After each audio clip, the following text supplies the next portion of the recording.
இன்றைக்கி exam point of வியூவில் அடிக்கடிக்கு நமக்கு டிஎன்பிசியில் கேட்குற ஒரு கொஸ்டின் ஏரியாவை தான் நம்ம பார்க்க போகிறோம். பிரார்த்தன சமாஜம். பிரார்த்தன சமாஜம் அப்படின்றது மகாராஷ்டிராவில் தோற்றுவிக்கப்பட்ட ஒரு சமூக சீர்திருத்த இயக்கம். எப்படி வங்காளத்தில் பிரம்ம சமாஜம் வந்தாங்கன்னா ஒரு சமூக சீர்திருத்த இயக்கமாக இருந்ததோ அதே மாதிரி மகாராஷ்டிராவில் தோன்றிய ஒரு இயக்கம் தான் பிரார்த்தன சமாஜம்.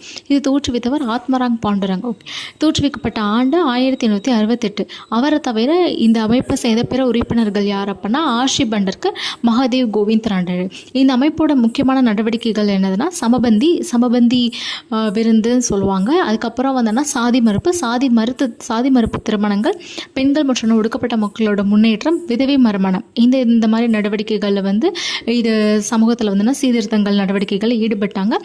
மகாதேவ் கோவிந்த் ரானடே இந்த அமைப்போட ஒரு உறுப்பினராக கூட மகாதேவ் கோவிந்த் ரானடே முக்கியமான சில அமைப்புகள் நிறுவியிருக்கிறாங்க. அது தோற்றுவிக்கப்பட்ட ஆண்டுகள் விதவை மறுமண சங்கம் 1861, புனே சர்வஜனிகா சபா 1870, தக்கான கல்விக் கழகம் 1884.